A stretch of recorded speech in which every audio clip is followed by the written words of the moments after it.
GV bro, ஜிவியோட 100th film. நான் இப்பதான் சொல்லிட்டு இருந்தேன், அம்மா கேட்டாங்க, ஜிவி பிரகாஷ் 100 படம் பண்ணிருச்சுப்பா, சின்ன குழந்தையில இருந்து மியூசிக் போடுதோ அப்படின்னு இன்னைக்கு காலையில கேட்டாங்க அந்த விகடன் இன்டர்வியூ பார்த்துட்டு. ஆமாமா, அவர் சின்ன வயசுல இருந்து ஆரம்பிச்சாருமா, நான் குழந்தையா இருக்கும் போதுல மியூசிக் டைரக்டர்லாம் 10 படம் 15 படம் எல்லாம் பண்ணலாமா, அதனால அவன் 100 படம் பண்ணிருச்சுப்பா, பெரிய விஷயம்னு சொல்லிட்டு இருந்தாங்க. உண்மையிலே பெரிய விஷயம் தான். 100 படம் பண்றது இல்ல, அதுக்குள்ள எல்லா ஜானரும் பண்ணிட்டாரு அவரு. ஸோ அவருக்கு இப்ப பாருங்களேன், பீரியட் ஃபிலிம் பண்ணும் போதே ஏற்கனவே 1001 இருக்கு, ஒரு மதராசப்பட்டினம் இருக்கு, பராசக்தி இருக்குன்னு போது அதுக்குள்ள எப்படி வெரைட்டி கொடுக்கணுன்ற இந்த சாங்ஸ்க்கும் பிஜிஎம்க்கும் ரொம்ப ரொம்ப தேங்க்ஸ் ஜிவி. இன்னும் நிறைய இருக்கு உங்களை பத்தி பேச வேண்டியது, ஆடியோ லான்ச்சில் வச்சுக்கிறேன் வாடி.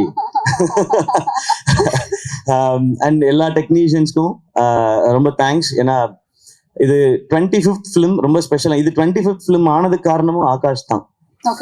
நான் இன்னொரு படம் பண்ணிட்டு இந்த படம் பண்ணலான் போது, ஆனா இது 25th ஃபிலிமா இருக்கணும் போது எனக்கு சொன்ன, இதை விட ஒரு ஸ்பெஷல் ஃபிலிம் 25th ஃபிலிமுக்கு கிடைக்குமான்னு தெரியல. இந்த ஸ்டோரி, இப்படி ஒரு டீம் அண்ட் இந்த டைட்டில்.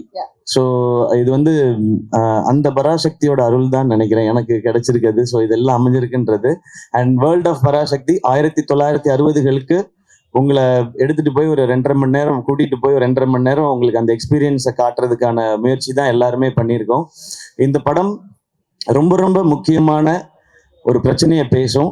ஆனா அது கூடவே காதல், பாசம், வீரம், புரட்சின்னு எல்லாமே பேசுற படமா இருக்கும். இந்த பொங்கலுக்கு பராசக்தி ஒரு நல்ல செலிப்ரேஷனா இருக்கும். எல்லாரும் தியேட்டர்ல பாருங்க. இந்த இடத்தையும் உங்களுக்கு ஃப்ரீ டைம் இருந்ததுன்னா வந்து எக்ஸ்பீரியன்ஸ் பண்ணுங்க. கண்டிப்பா வரணும்.